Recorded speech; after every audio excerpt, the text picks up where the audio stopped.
ஓம் சக்தி.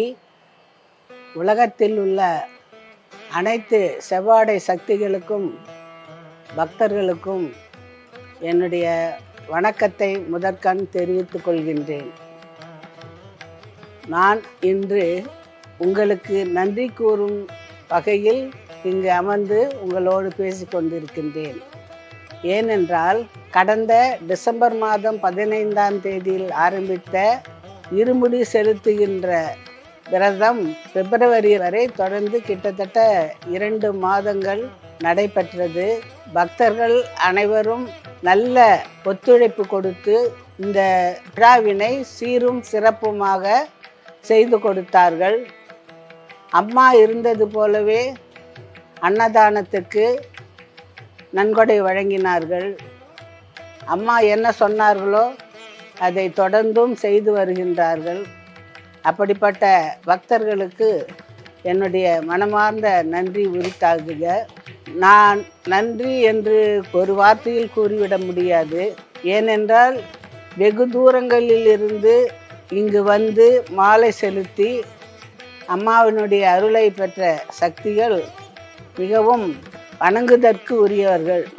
அத்தகைய வணங்குதற்கு உரிய சக்திகளாக செவ்வாடை தொண்டர்களாக போற்றப்படும் நீங்கள் நல்ல மனதோடும் ஆழ்ந்த பக்தியோடும் இருமுடியை செலுத்தியிருந்தால் கட்டாயம் நீங்கள் நினைத்த காரியம் நிறைவேறியிருக்கும்.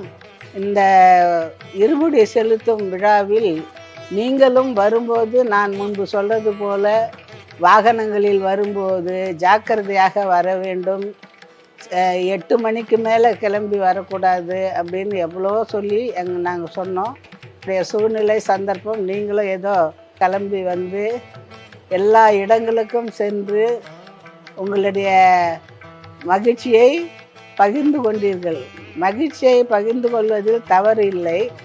ஆனால் ஒரு தெய்வத்தை மனதார நினைத்து ஒரு விரதம் இருந்து ஒரு இருமுடி செலுத்துகின்ற போது நம்முடைய நோக்கம் முழுவதும், நம்முடைய எண்ணம் முழுவதும், நம்முடைய ஆர்வம் முழுவதும் அந்த வண்டியில் நல்லபடியாக போய் நம்ம காணிக்கை செலுத்திட்டு நேராக வீட்டுக்கு வந்து மாலையை கழட்டி வச்சுட்டு வந்து நம்ம விரதத்தை முடிக்கணும் அப்படின்ற ஒரு எண்ணம் உங்களுக்கு கட்டாயம் இருக்கணும்.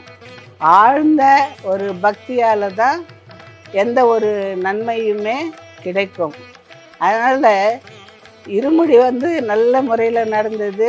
ஜோதி ஏற்றுகின்ற விழாவும் சீரும் சிறப்புமாக நடந்தது. எல்லாமே நடக்குது.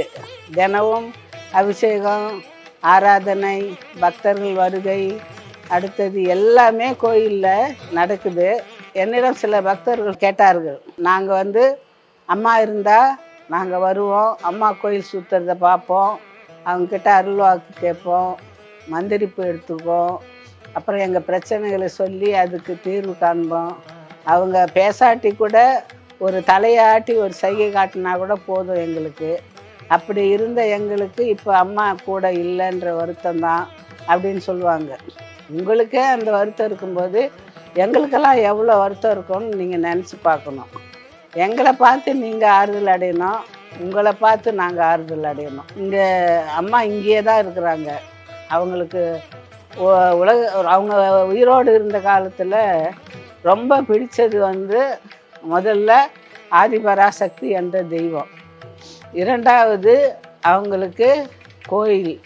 இந்த கோயிலை விட்டால் அடுத்தது வீடு, அவங்க இருந்த இடம். இது 3 தான் அவங்களுக்கு திரும்ப திரும்ப பற்றுதலோடு இருந்த இடங்கள் என்று சொல்லலாம். குடும்பத்தோடு வாழ்ந்தாங்க, ஆனால் அப்படியே ஒன்றி போயில்லை. குடும்பத்தோடு ரொம்ப ஒன்றி போயில்லை. தாமரை இலை தண்ணி போல தான் அவங்க வாழ்ந்தாங்க. அதற்காக நாம் அவர்கள் செய்கின்ற ஒரு தொண்டை பணியை தொடர்ந்து செய்து கொண்டே இருப்போம். நம்மோட ஒரு நிலையான ஒரு பக்தியாக அமையும் என்று நான் நினைக்கின்றேன். அடுத்தது தைப்பூச விழாவில் சில குறைபாடுகள் எல்லாம் இருக்கலாம். அதையெல்லாம் நீங்கள் பெரிதுபடுத்தாமல் இந்த விழாவினை சீரும் சிறப்புமாக செய்து கொடுத்தமைக்கு மீண்டும் என்னுடைய நன்றியை இயக்கத்தின் சார்பாகவும் எங்கள் குடும்பத்தின் சார்பாகவும் செவ்வாடைகள் சக்திகள் மூலமாகவும் நாம் தெரிவித்துக் கொள்கின்றேன். ஒன்றை மட்டும் மறக்கக்கூடாது. என்ன தான தர்மம் செய்தாலும் உடலால் செய்யக்கூடிய தொண்டே சரீர தொண்டு. அந்த சரீர தொண்டை செவ்வாடை சக்திகள் 2 மாதம் குடும்பத்தை விட்டு வந்து இங்கு தங்கி அவங்களுக்கும் பல அசௌகரியங்கள் இருக்கும்.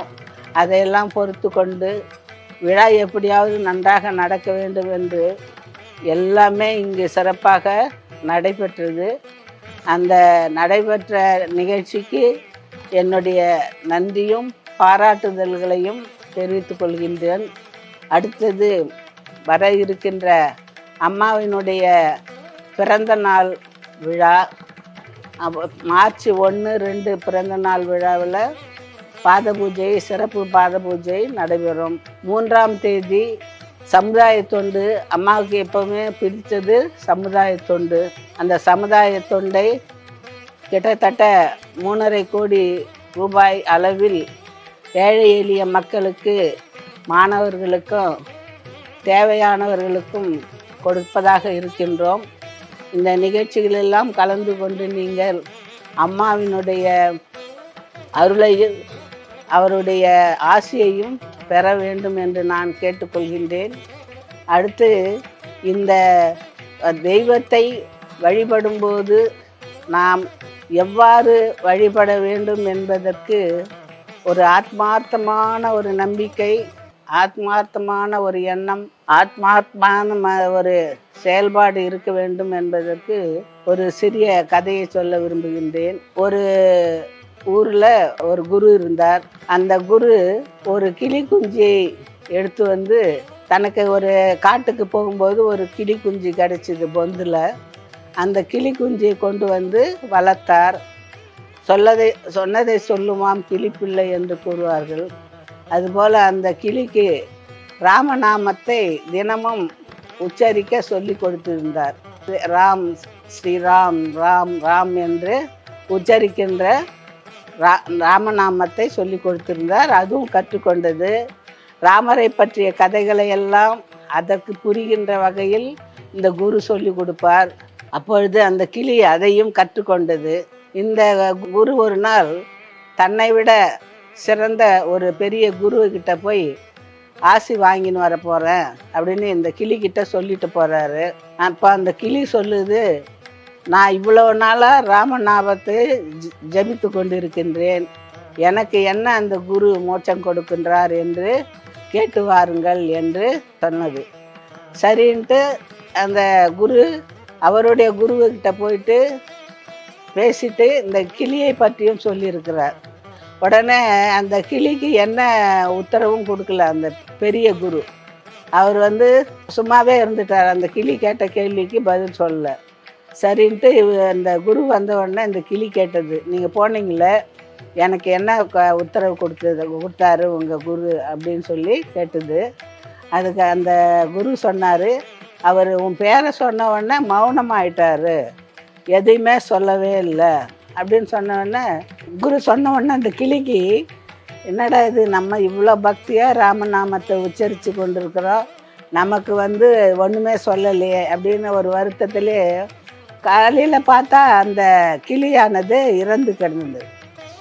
அடடா, இது மோட்சம் போயிடுச்சு போலது அப்படின்னு சொல்லிட்டு குரு எடுத்துன்னு போய் அந்த ஒரு மரம் எடுத்துன்னு வந்தார் பாருங்க. அந்த மர பொந்திலேயே எடுத்துன்னு போய் வச்சு அதுக்கு பூவெல்லாம் போட்டு அதுக்கு சடங்குகள்லாம் செய்தார். பூவை போட்டு சடங்கு செய்த உடனே அந்த கிளியானது அந்த பொந்துலேருந்து பறந்து கலையில் போய் உக்காந்துக்குச்சு. அப்போ அந்த குரு கேட்டார், அப்போ நீ இறந்தா மாதிரி என்கிட்ட ஏமாத்தினியா அப்படின்னு சொல்லி கேட்டார். அதுக்கு அந்த கிளி, இல்லை ஏமாற்றலை, நான் ரொம்ப ஆழ்ந்து அந்த ராமநாமத்தை ஜெபித்து அந்த ராமநாமத்திலேயே ஊறி நான் ஒரு ஆழ்ந்த நிலையில் தியான நிலையில் போயிட்டேன். நீங்கள் நான் செத்து போயிட்டேன்ட்டு எடுத்தாந்து இங்கே போட்டுட்டீங்க, மறுபடியும் உங்கள் கையால் பூ போட்ட உடனே எனக்கு மறுபடியும் உயிர் வந்துடுச்சு, அதனால் நான் வந்துட்டேன் வெளியில் அப்படின்னு. அப்போ இவ்வளவு ராமநாமத்தை பற்றி பேசுகிறீர்களே, என்றைக்காவது ஒரு நாள் என்னை விடுதலை செய்ய வேண்டும் என்ற எண்ணம் உங்களுக்கு வரவில்லையா அப்படின்னு சொல்லி அந்த கிளி கேட்டுதான். அப்போ தான் இவருக்கு தான் செய்த தவறு, ஒரு பறந்து திரிகின்ற கிளியை அடக்கி ஒரு இடத்தில் வைத்திருப்பதும் தவறு தான். ஆனால் அந்த கிளிகிட்ட இருந்து இந்த குரு கற்றுக்கிட்ட விஷயம் என்னன்னா, மந்திரங்களை ஓதி ஜெபித்தால் மட்டும் போதாது, ஆழ்ந்த ஆக்கப்பூர்வமான ஒரு ஆத்மார்த்தமான நம்பிக்கை உள்ள தியானமும் பயிற்சியும் தேவை என்பது பக்திக்கு மிகவும் அவசியம் என்று அந்த குரு உணர்ந்து கொண்டாராம். ஆகையால் நாமெல்லாம் வண்டியில் வரும்போது ஆத்மார்த்தமாக தெய்வத்தை மனதில் நிறுத்தி வழிபாடு செய்தால் கட்டாயம் நமக்கு பலன் கிடைக்கும், நமக்கு எல்லா நன்மைகளும் உண்டாகும் என்று கூறி விடைபெறுகின்றேன். ஓம் சக்தி. Please like, share and subscribe to the Bangaru Amma Global YouTube channel for more inspiring and uplifting videos like this one.